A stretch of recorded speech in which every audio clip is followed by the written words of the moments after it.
Once upon a time, in the valley of Murmurwind, the wind always whispered like it was telling secrets it had half forgotten. The sky stretched wide and lazy, the hills folded like old quilts, and the sun, when it began its descent, poured a honey-colored hush across the fields.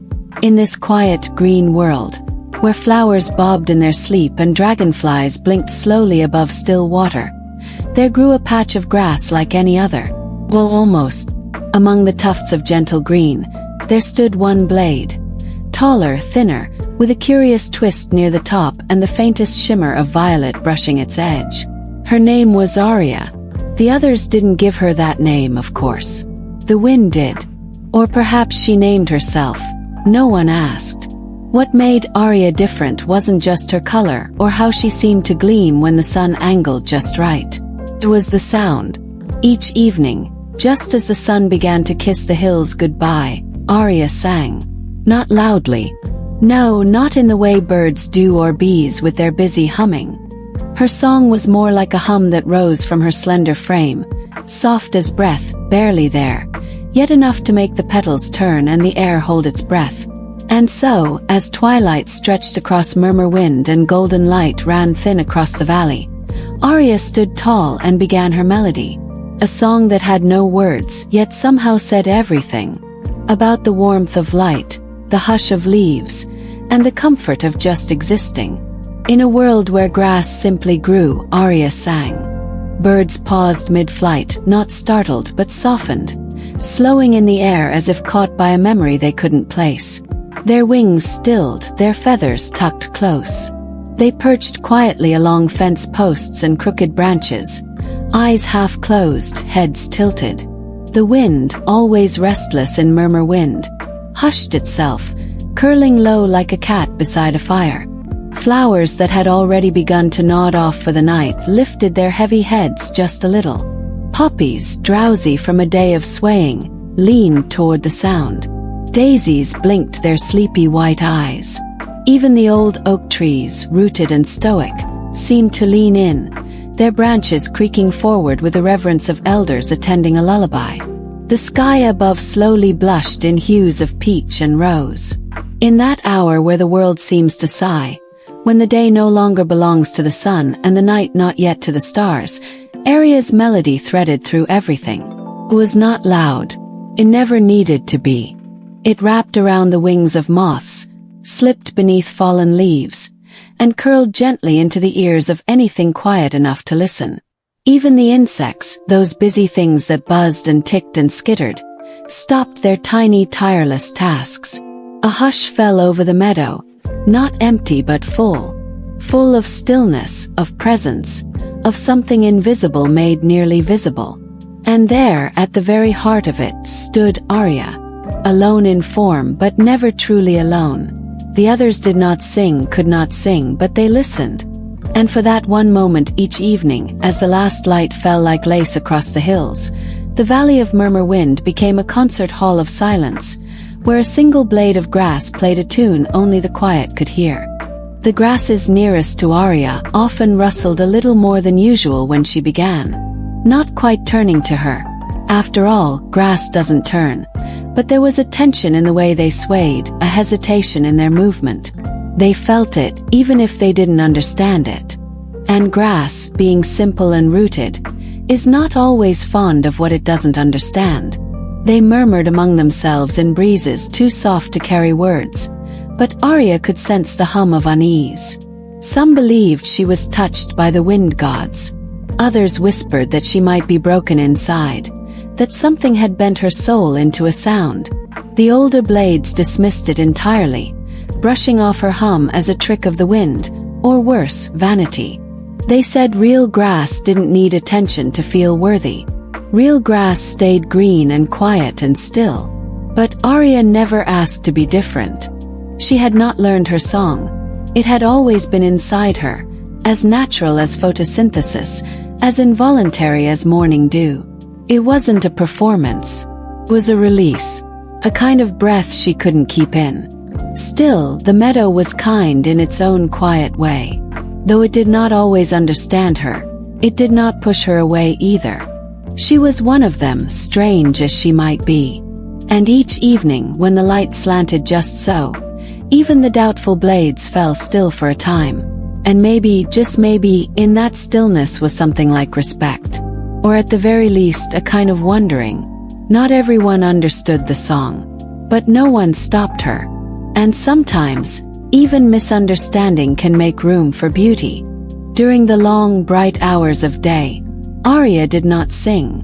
She stood like the rest. Green, quiet, nearly invisible. The bees buzzed overhead without noticing her. The butterflies flitted by, trailing shadows on her blades. Clouds drifted lazily across the sky, and she basked in their passing. She wasn't unhappy. She liked the warmth. She liked the hush of wind weaving through the grass. But she waited, because her song didn't belong to the day. It stirred only when the light softened, when the edges of the world blurred and the golden haze settled over the hills like a sleepy sigh. Only then did the shimmer return to her silver streaks. Only then did the warmth inside her swell into sound. She didn't know why. She had tried once to sing in the morning. She'd stood tall, reached for the sun, and tried to coax the music out from her spine. But all that came was a tight stillness, a song stuck behind silence. So she waited. Each afternoon, as the shadows began to stretch and the air grew heavy with lavender and dust, she braced herself gently. A hum began somewhere deep in her roots, soft, unsure. Then it rose, winding its way up her slender frame like sap, blooming just beneath the surface. And when the first orange rays swept across the meadow, it slipped free. That's when the world listened, and when she felt most herself. It wasn't the sun itself that called her melody, but the moment between its goodbye and the night's first hello. That was her time. That was when Aria became something more than just a blade of grass. That was when she sang. But one evening the sun did not appear. It had been a warm morning, ordinary in every way. Buzzing insects, shifting clouds, the sky its usual lazy blue.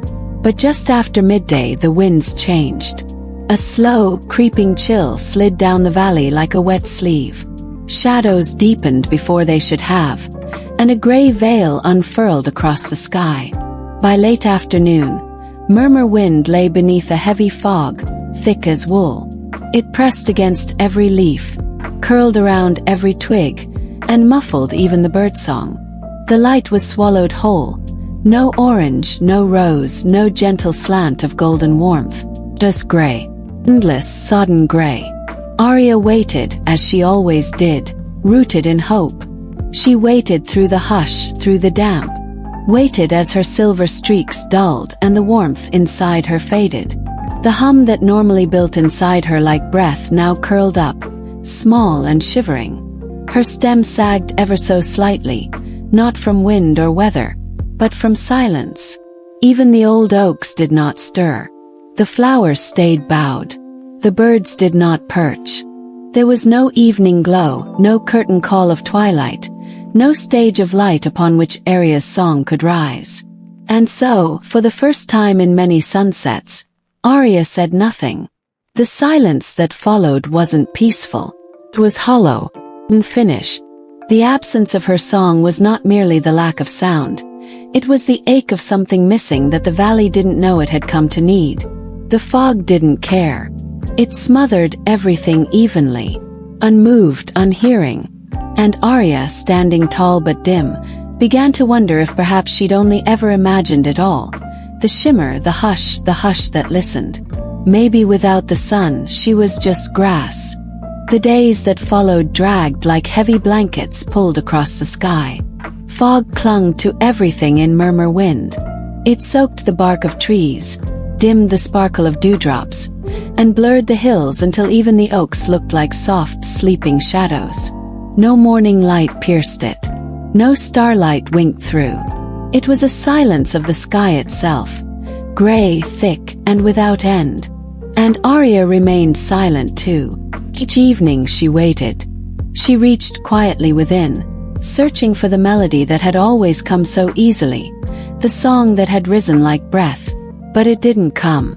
Without the sunset's glow to draw it out, it stayed curled deep inside her, a small, stubborn knot of quiet.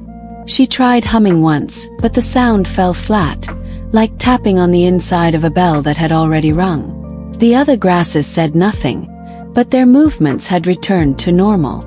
No longer holding their breath, no longer pausing. Life had shifted back to its ordinary rhythm. Perhaps they hadn't noticed the silence. Or maybe they preferred it. The birds flew straight past the meadow now, wings slicing through the mist like thoughts trying to escape. Even the flowers gave up their slow lean and returned to their usual nodding, their petals streaked with fog's damp kiss. Aria stood still. But inside she flickered. She missed her own song. Not because it brought attention or made her different, but because it had always been her way of feeling alive. Without it she felt muted, like a bell without a clapper, like a page with no words, like air with no breeze. And she began to wonder, had she ever truly sung at all? Maybe the silence had always been there. Maybe she had just dreamed the melody.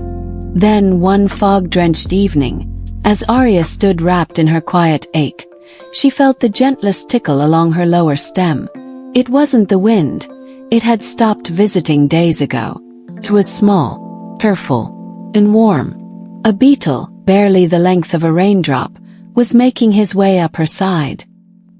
His shell was dark with specks of bronze that glinted dully in the gray, and his legs moved with a rhythm that suggested both purpose and politeness. Aria held still, not from fear but surprise. No one had ever climbed her before. The beetle paused halfway and cleaned his antennae with a flick, as if preparing to speak, though no sound came. Then he continued until he nestled near the base of her fold, where her stem widened ever so slightly, a place no sunbeam had reached in days. "I've been listening," he said softly, almost apologetically. "Every night." His voice was thin but sincere, like a note scribbled in the corner of a page. It brushed against her silence and made it shift, just a little. "I'm Tovi," he added, clearing his throat, though he didn't seem to have one. "I live under the old rock, near the forget-me-nots." She didn't respond, couldn't. "But your song," he continued, "it's how I knew it was evening. I'd crawl out just when it began, sit under your shadow and listen. It was the only part of the day that felt like, well, not just surviving." Aria felt a tremble, faint and low. He hadn't come to climb. He'd come to remember. And in the hush that followed, her silence didn't feel quite so empty anymore. "I heard you," Tovi said again, softer this time, as if he were worried the fog might snatch the words away, even when no one else seemed to notice. "I did." Aria, still stunned by the sound of someone else's voice not carried on wind or whispered by trees, felt something stir where her roots met the earth. A twitch of warmth, faint but true. "I never told anyone," Tovi continued, tucking his tiny legs beneath himself like a beetle settling in for a long story. "Didn't think they'd care. The other beetles, well, they like damp moss and quiet corners. But me, I like music." He scratched behind one of his legs, embarrassed. "I never really belonged under the rock anyway." There was silence between them, but it wasn't the heavy kind that had wrapped the meadow in gloom. This silence was gentler, expectant, like the pause before something begins. "I thought maybe," Tovi said, blinking slowly, "you stopped because you didn't want to sing anymore.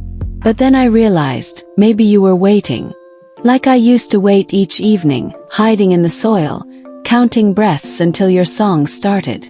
Aria didn't answer, but her stem twitched slightly. Not in wind, just a response. Like a nod you don't realize you've made. "You haven't gone away," Tovi said firmly. "Not really. Your shimmer's still there. Faint but real." Aria blinked inwardly. That shimmer, she had thought it lost, smothered by cloud and doubt. But Tovi had seen it. Not imagined, not guessed, and in that tiny hopeful truth, something inside her breathed again.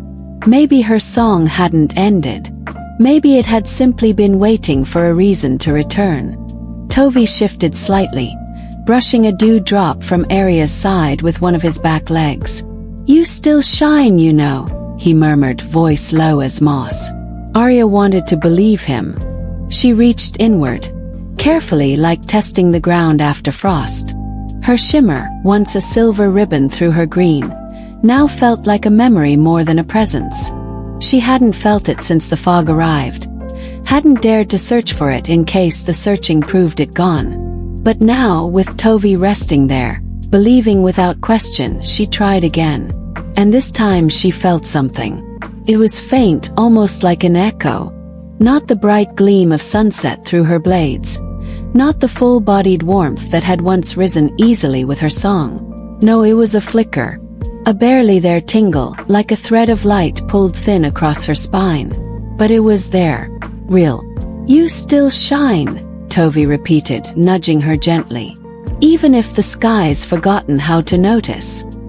His words didn't chase away the fog, but they did carve out a space within it, small and dry and safe. She didn't hum. Not yet. But the hush inside her shifted. It was no longer tight with fear or filled with questions. It was something more like still water, calm, listening, patient. Maybe she didn't need the sun to be bright. Maybe she just needed to be believed. And maybe that was enough for a song to begin again, even in the shadow of gray. That night, Aria didn't wait for the golden light. There wasn't any. But there was something else now, Tovi. Perched lightly near her curve. A steady warmth where once there had been only chill. He didn't speak again. He didn't need to. His stillness said it all. "I'm here. I'm listening." And so slowly she almost didn't notice herself, Aria began to hum. It wasn't like before. This song didn't float. It didn't shimmer like sunlight or wind its way around petals. It stayed low, just above the roots, like a sound meant for soil, not sky. A threadbare whisper of melody, delicate as a spider's silk. Tovi tilted his head. His tiny antennae quivered. Aria closed her eyes, at least the way grasses do, and let the sound continue. She felt it catch, wobble, nearly fall apart. But then, with a deep-rooted breath, it steadied. The fog didn't move. The trees didn't lean. The flowers didn't stir. But far above them, hidden behind layers of thick gray, something noticed. A sliver of gold, just a thread, broke through the clouds. Not wide, not bold. Just a line. Suggestion. But it landed on Aria's edge, lighting the faintest outline along her silver streak. She gasped, though grass has no lungs. The song inside her, now quivering with possibility, rose a half-note higher. Tovi beamed, his entire shell reflecting that narrow band of light like a mirror in miniature. "There," he whispered. "Do you feel that?" She did. And in that flicker of warmth, she remembered. Her song didn't live in the sun. It lived in her. And now it was coming back. The sliver of gold held for only a moment. It arched gently across the fog like the faint curve of a forgotten smile, then faded, swallowed once more by the mist. But the impression remained, like a glow behind closed eyes, like warmth lingering in your palm long after the firefly has flown. Aria stood still. Not from fear, not from waiting, but from awe. For the first time in many nights, something inside her had opened. Not completely, but enough. Enough to let the melody stretch. Enough to let the hush transform into sound. The hum within her had deepened. It now carried something rawer, more grounded, like the earth remembering rain. Tovi didn't speak. He simply pressed a leg gently to her side, like a hand on a shoulder, firm and quiet and sure. And then, Aria sang again. Not like before. This wasn't a sunset serenade or a performance for petals and birds. This song had cracks in it. Trembled, wavered, paused. But it was real. And strangely, more honest than it had ever been. The fog, unmoved for days, gave the faintest shift. Not a clearing, not a parting, but a breath. The air stirred. The old oaks creaked softly, as if stretching in their sleep. Somewhere beneath the ground, a worm curled toward the vibration. A root quivered. The fog didn't disappear, but it listened. And sometimes that's all the world needs to begin changing. Even as the fog thickened again, rolling back across the hills like an old blanket shaken loose, Aria did not stop. Her song stayed low, steady. Less a melody, more a breath with direction. It didn't rise to the sky this time. It sank into the soil, into the quiet, into the forgotten spaces beneath petals and roots. And something surprising happened. Singing through the gray, without the brilliance of the sun, without the hush of listeners gathered in reverence, felt freeing. There was no need to be perfect, no pressure to dazzle. She wasn't performing. She was remembering, reclaiming. The notes didn't always land. Some broke, some dissolved mid-hum. But with each breath of sound, Aria felt more like herself. Not the glittering sunset blade the others paused to watch, but the core of who she was underneath it all. Tovi remained by her side, occasionally shifting to follow the smallest vibrations. He didn't offer praise. He didn't cheer. He simply listened with the kind of silence that makes a song braver. The meadow didn't stir. Not yet. The world was still shrouded. But Aria felt no bitterness. The fog no longer frightened her. It was simply what it was. A passing curtain, not a prison. She sang not because the sky invited her, but because the melody insisted on being born. Even without light she glowed. Even without applause she bloomed. And the sound, strange and fractured as it was, held something stronger than beauty. It held truth. Far above the meadow, where the fog brushed against the sky, the old oak trees stood still, unchanging, unmoved by seasons or storms. But that evening, as Aria's quiet song slipped into the soil and drifted between roots, one of the oaks stirred. It was the largest of them all, its bark etched with grooves like ancient laughter lines, its branches heavy with memories. For longer than anyone could remember, it had listened to the world without speaking. But now, something within its deep wooden heart shifted. A creak sounded, not from wind, for there was none, but from will. The old oak bent, just slightly, just enough to bring its lowest branch nearer to Aria's voice. Its bark brushed the fog aside like a curtain, and beneath its outstretched limb, something whispered, not in words but in feeling. Thrum. Resonance. The echo of a song it had heard before, long ago, when Aria first began to hum. Aria felt the change before she saw it. The air around her grew thicker with memory. Not of past sunsets, but of presence. The tree remembered. And then, in a hush that wasn't silence at all, the oak replied, not with sound but with movement. Its leaves trembled, not from breeze, but from recognition. Its roots loosened slightly in the soil, shifting closer to hers. It was the gentlest acknowledgement, a nod from something ancient. A quiet, I remember, spoken in bark and branch. And for Aria, that was enough to make her voice steady just a bit more. Because even if the meadow had forgotten, the old ones had not.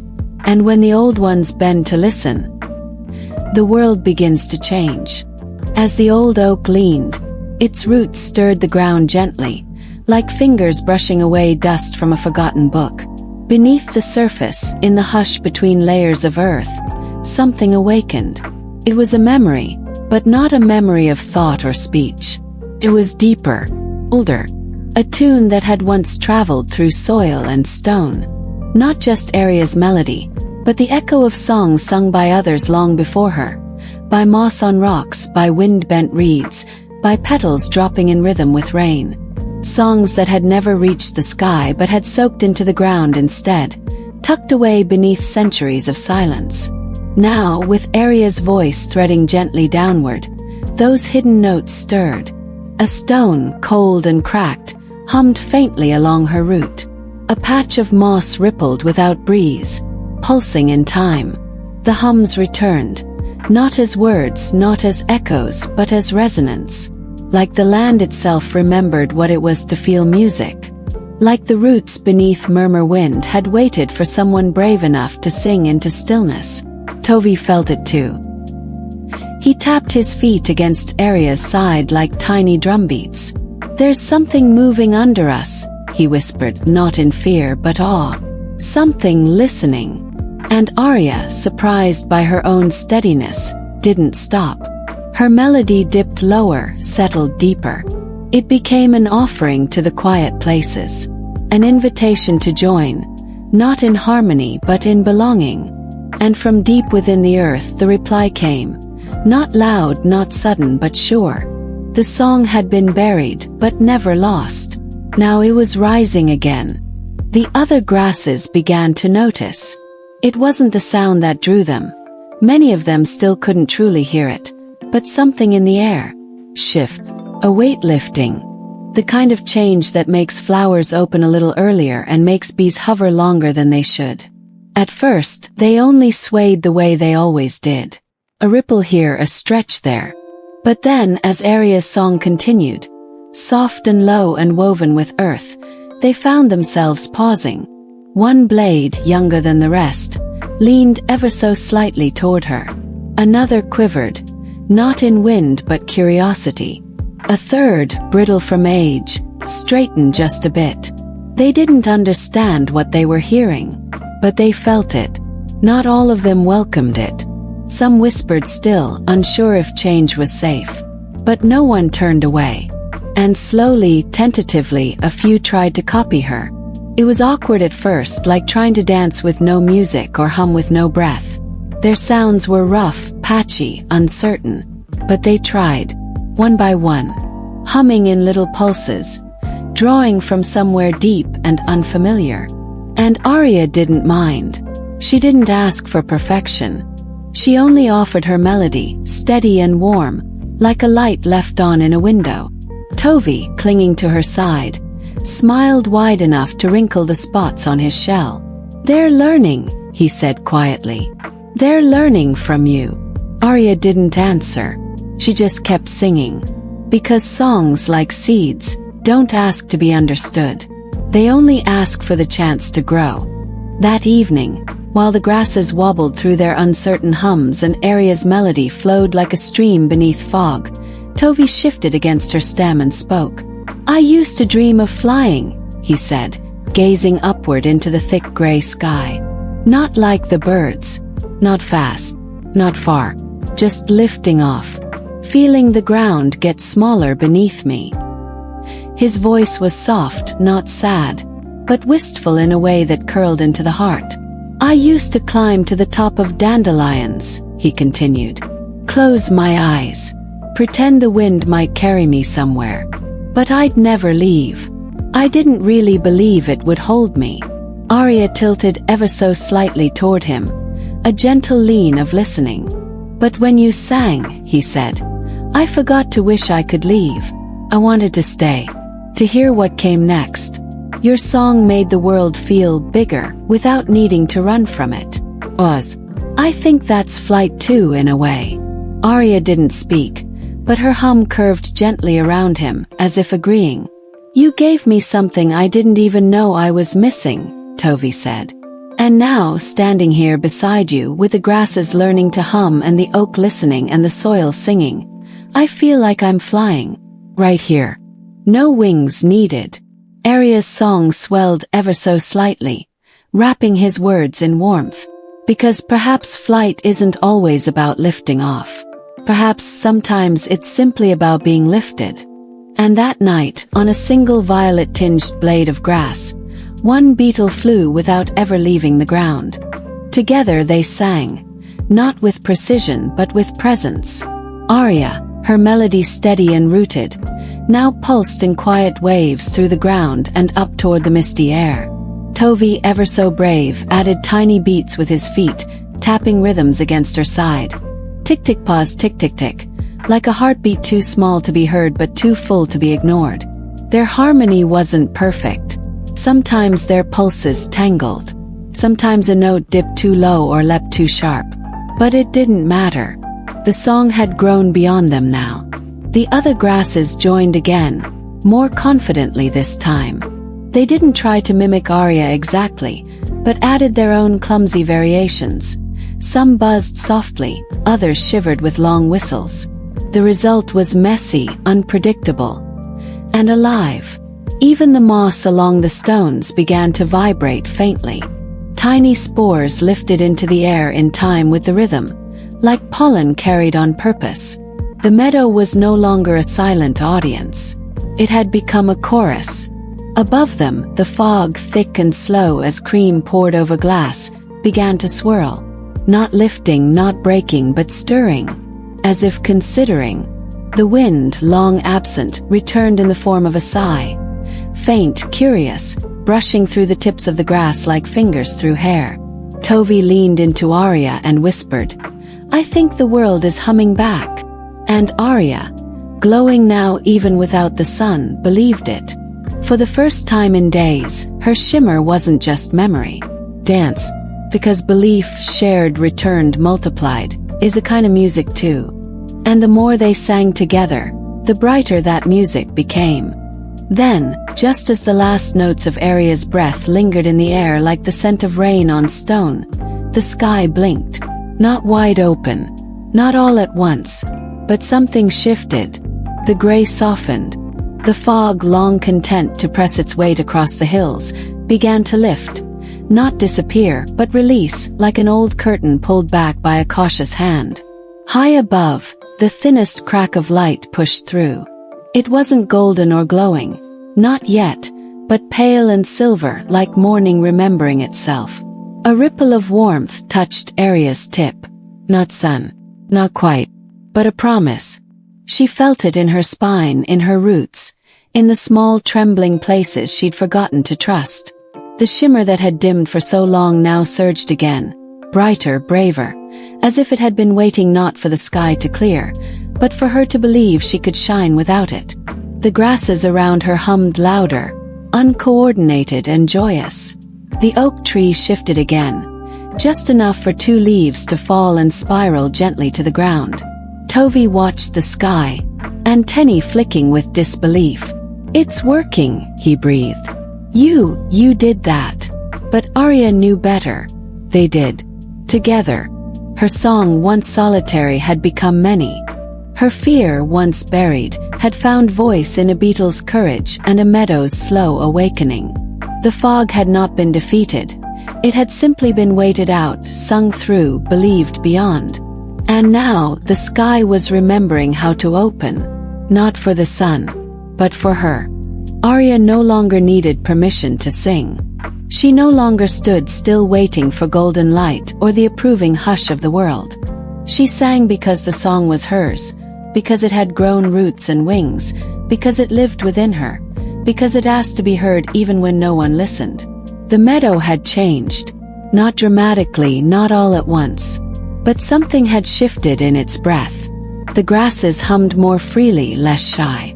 The soil felt warmer, richer somehow, as if fed by the vibrations of 1,000 tiny truths. The oak no longer leaned but remained bowed, a permanent listener. And Aria sang. She sang when the sky was gray. She sang when the wind returned in low murmurs. She sang when Tovi clicked his legs and thumped out rhythms like a marching band made of one. There were no rules anymore. No need for the sun to bless the moment. No need for stillness from the others. Her voice was no longer fragile, no longer conditional. It wove into the wind, into the fog, into the rising laughter of newly brave blades. Because the magic had never been in the shimmer, or in the perfect evening light. It had always been in the decision to sing anyway, to hum despite the hush, to bloom in the gray. And as she sang, strong, soft, rooted, real, the world bent just a little closer, not to grant her permission, but to join her in it. The days turned as they always do. Fog came and went. Some evenings were golden again, full of sleepy light and long shadows that kissed the hills in farewell. Others stayed pale and dim, the sky unsure of itself. But Aria no longer waited for conditions to be perfect. She sang. Whether the world sparkled or sulked, whether birds circled or slept, she sang. And in her singing, something wonderful endured. Even when she was silent, for a breath, for a day, for the hush of remembering, the meadow remembered her song. The grasses near her hummed on their own now, their notes crooked but confident. Beetles came and went, and some stayed, drawn to the soft rhythm like moths to a hidden flame. Tovi never left. He rode with her through storm and stillness, tapping time into her spine, anchoring her when winds grew wild or skies stayed blank. The oak remained bowed, never speaking, but always present. Its roots wrapped deeper into the soil, humming low lullabies no one could hear, except perhaps the worms and stones and sleeping seeds.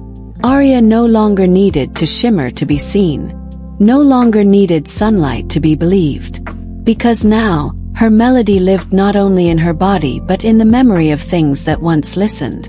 It echoed in petals and moss, in the flutter of moth wings and the hush of old trees. And even if one day the fog returned and stayed for 100 evenings, the song would still be there, waiting beneath, ready to rise. In the quiet valley of Murmurwind, the grasses gently breathe. The light has softened now, turned silvery and low, brushing over leaves and resting on still water. Tovi lies curled against Aria's stem, his shell warm, his heartbeat small and steady. The oak creaks gently in its sleep. The wind hums a lullaby remembered from long ago. And Aria, she doesn't sing just now. She simply hums beneath the hush, content, whole and deeply still. The meadow sways like a cradle. The sky darkens slowly, calmly, without hurry. And somewhere, a thread of silver lingers in the fog.